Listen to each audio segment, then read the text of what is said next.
Thank you so much for being here tonight. It's great to be here at Resonance. My name is Sarah Cahill. Very special thanks to Wayne Grimm for putting this excellent series together.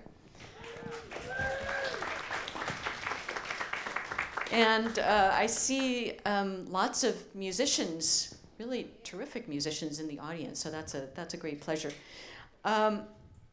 Tonight is the premiere of Circadian Rhythms by Susie Ibarra in the solo version. So this is a wonderful event, and we'll be hearing about that. We'll do a little talk for about 20 minutes, half an hour, and then have a brief intermission, and then the performance. So I'd like to welcome Susie Ibarra.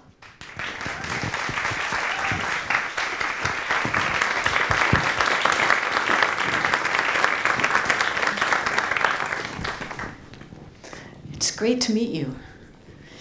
Great to meet you. Thank you. Tonight is the premiere of the solo version of Circadian Rhythms. Yes. And this is a piece that you originally did with 80 percussionists, is that right? Tell us a little bit about the version you did with 80 percussionists, I think at the Rensselaer Institute. Is that true? And then and how you then set it for this version? This piece, the idea and the concept of circadian rhythms was originally commissioned by Rensselaer Polytech Institute for Earth Day in 2013. Can people hear her okay? Yeah. A little louder? Possibly. Is this better? Yeah. Okay. And in 2013, in April, and the producer and Professor Michael Century had approached me and asked if I would compose a piece for multi-percussion ensembles. So I was thinking about it, and I had this thought in mind for Earth Day, also mixing different genres, different percussion ensemble genres.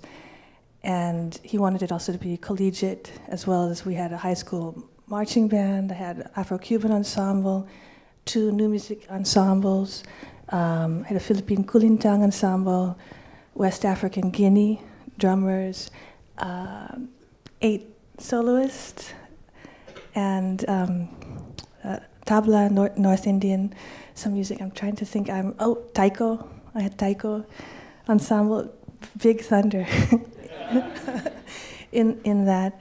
And I was thinking about this piece for Earth Day,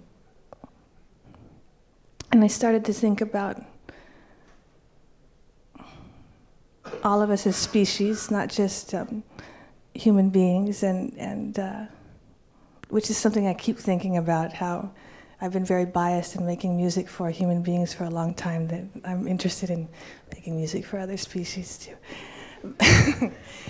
But I thought about our internal rhythms, circadian rhythms, and how they change when we're in different environments. So we're known that it's often associated with sleep cycles and light and darkness, but also they change when we're in different environments. And for example, like species like whales and dolphins, when they start to migrate and they just stop sleeping. I mean, to me, that was just amazing. Amazing that their body can be that strong and can change. I mean, if we stop sleeping, it'd be quite terrible. You're about to get on a red eye back to New York, and I wonder about your circadian rhythms right now. Planning on sleeping.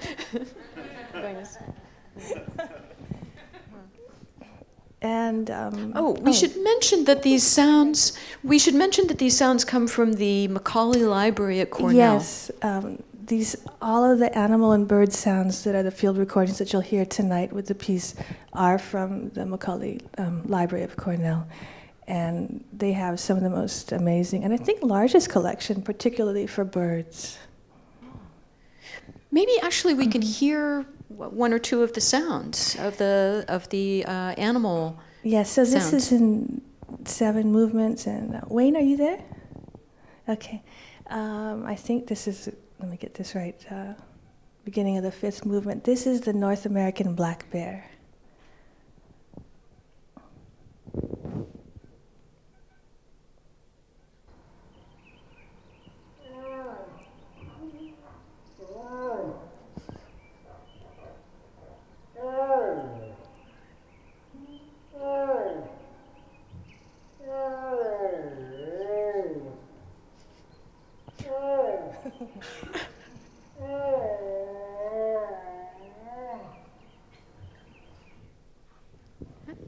make those sounds sometimes too. I'm like, what is that bear doing? I know, walking around. And in sorry. Oh no, I'm sorry. I just want to mention So if you went out and you tried to record a bear, I wouldn't. Yeah. But so it's great that there's the Macaulay Library where you can, if you want a bear sound. This is what they do. Yeah. And one wonders, I mean, Wayne was talking a little bit back in the green room, was talking about how difficult it is to record an insect, for instance. Right. And that you need a special microphone and special circumstances. You can't just put the insect in a jar and stick a mic in or something. So, so tell us about exploring the library, how you chose the particular sounds. There must be many, many, many, and you sort of zeroed in on what you wanted. What was that process?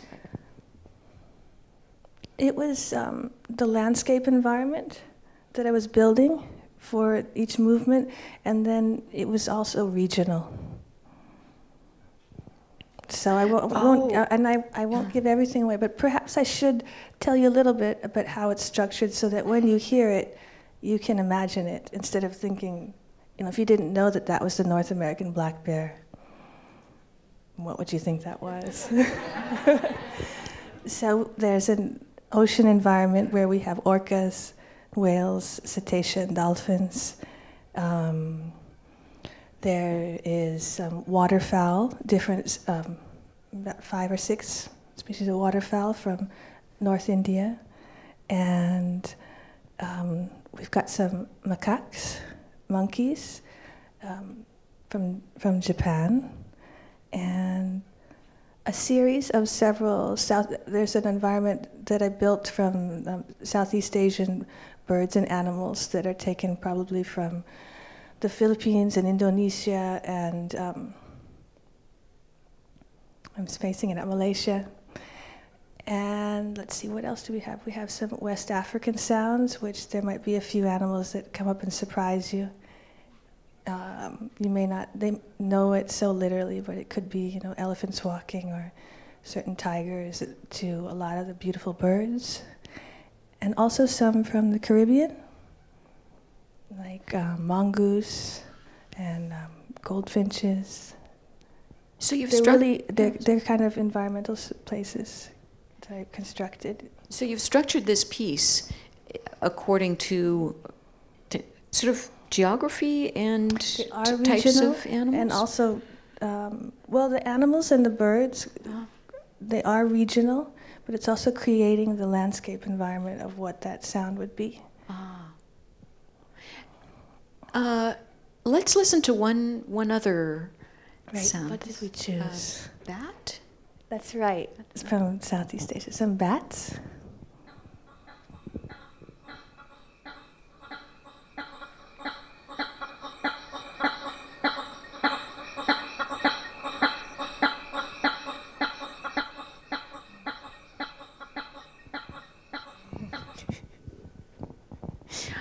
I'm working now on Olivier Messiaen's Oiseau Exotique for piano and small orchestra to play next month, and he names all the birds, and the challenge is to make them all individual and also have the repetition as a kind of expression. So in hearing that bat, I hear something repeated, but there's some subtle variation in each of the repetitions. Are they all songbirds? Yeah. Yes. Well, yeah. Yes. Yeah. But I mean, it's just a wonderful. It's fascinating. I've watched some of him explaining that with a pianist before. It's beautiful. Yeah. He said birds are the greatest musicians in the world. So tell us about incorporating these field recordings into your performance and just how you do that, because the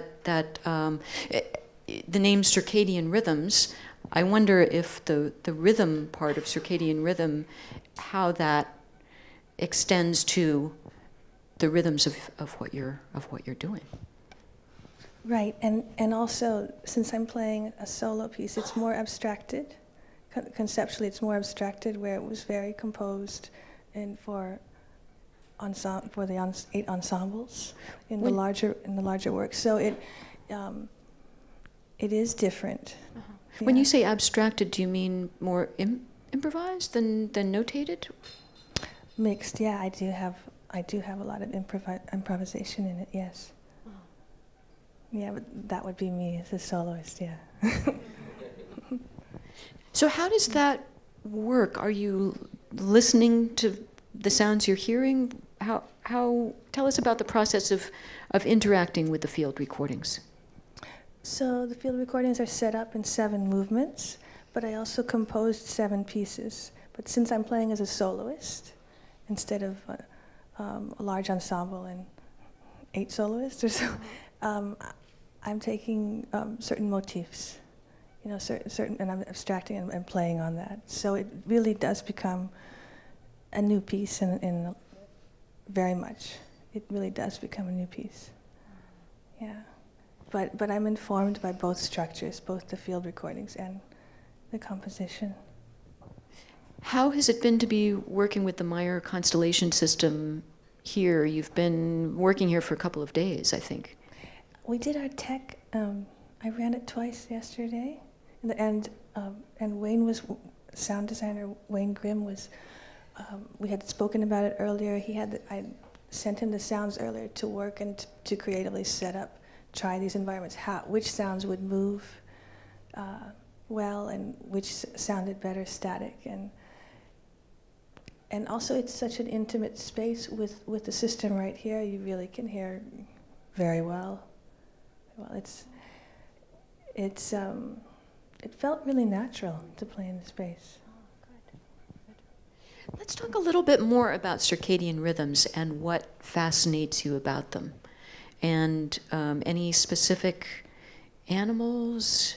I think you talked about. I did mention, the ocean mammals, and that really fascinated me very much. And also, what other migration was the monarch butterflies, and excuse me, their cycles, and also just how they would mutate and grow, just from the fact that they were taking this very specific journey from North America to Mexico. I mean, that's fascinating. But I mean, it's not just in animals or birds or insects. It's in plants, and just to how these cycles are. All organisms. Mm. And you said that the whales don't sleep when they migrate. Is that true? That's what I've heard. I'm not an expert. Anybody an expert? No. It's very bright, this light. Here at the Exploratorium just a week ago, they had this wonderful show, Nocturnal. Were many of you at Nocturnal? It was so great, and they had nocturnal animals, and just we don't think about these things, and the animals that are awake while we're supposed to be sleeping. So yeah. So it's great to have it sort of shown to us. Tell us about what is here on stage, and how much did you bring from New York? It's pretty minimal on stage for me tonight. What did I bring? I brought my stick bag and some of my small percussion. What is the small? But these are my instruments. I do play these instruments, Paistin Yama. But I have gongs. I have some gongs and some bells. What do I have here? And you have a tub of water over there. What is that about? Yeah, that came from here.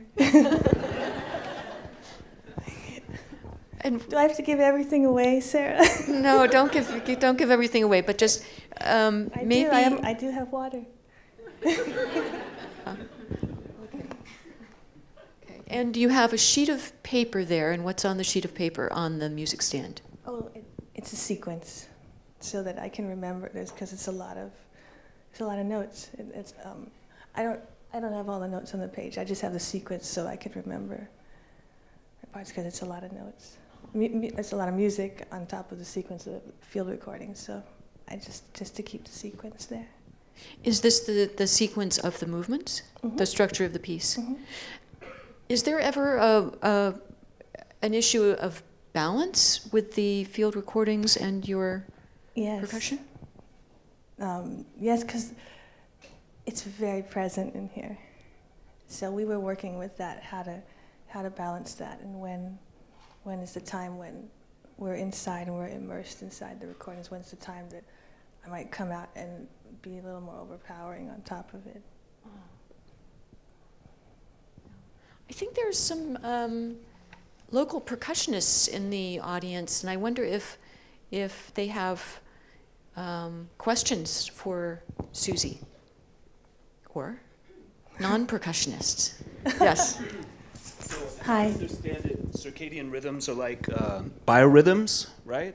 Is that correct? They're internal rhythms, they're Yes. behavioral changes. So actually, mental, my physical parents were kind of changes. new agey, and so I actually had them charted when I was a kid, right? Like really small, and they were like waveforms. So that seems to lend itself well to, say, electronic music or looped beats and things like that. What I heard was field recordings of sounds that animals make rather than electronic symbols of their internal rhythms.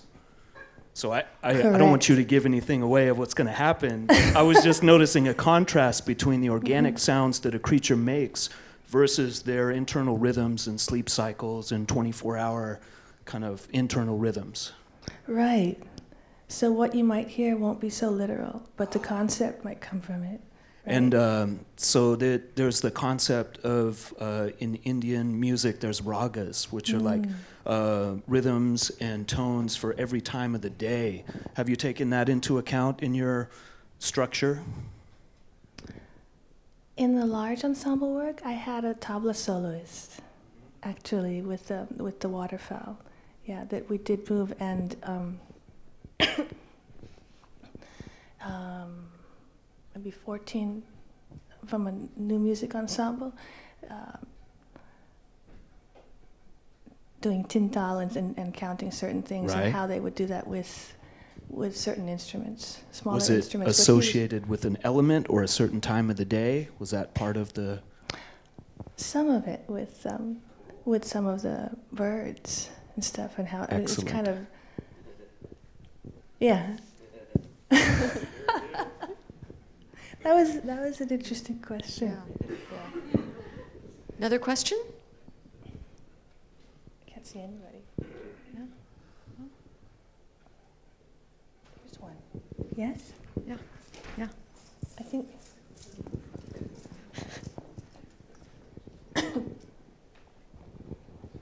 Hello.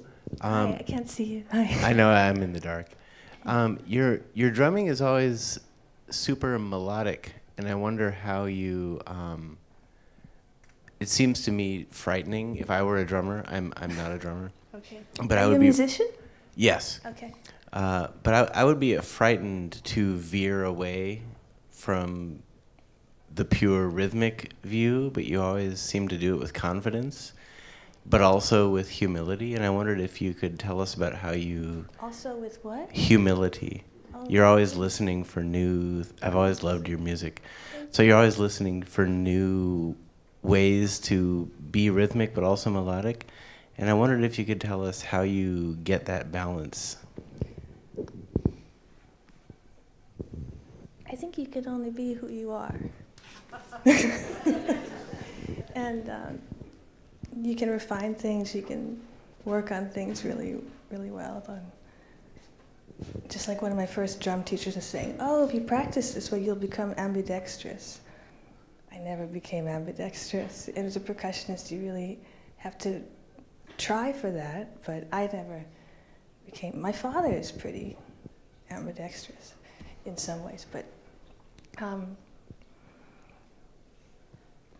I've always gravitated towards melody on this kit, even though it's an indeterminate pitch instrument, but I still will tune it, and depending on, we were discussing this a little bit beforehand, that depending on the ensemble, depending on the composition, or I may tune it in certain ways, even though there's only a certain amount of notes here, but I can pitch it with muting and stuff.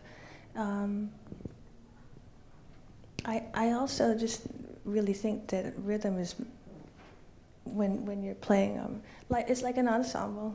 Do you know where trap set comes from, that word? Yeah, well, for those of you, it's from the word contraption. So the whole old style kit, when they first made this, was that there were Chinese tom-toms, Turkish cymbals, their bells, 24-inch bass drum. It was a sock cymbal because it was down to where the socks were. It never was up here, the hi-hat. And you think about it, it's always percussion ensembles playing together. And the challenge of a kit player, you're solo here, but that's one of the things I also like to teach about having, if kit players come to me and they haven't been playing in percussion ensembles, in that way it's so important. How do you play with another drummer? How do you play with a lot of other drummers? It's a language. So I think melody and harmony make up a lot of the rhythms in a lot of styles of percussion music. I guess I'm thinking right now a lot of traditional styles. And so I tend to hear it. I guess it's something my ear looks for or listens for. But why is that relatively unusual? I didn't say it was. But I mean, isn't it? It's something that you're known for, as you say. It's something that you're known for being a sort of melodic player. That's a big word, you know. It's a big word because how you'll play a melody. I think also, are you going to play it lyrically, or it still can be, melody could be set right in there. I don't have the answer, Sarah. It just is, yeah.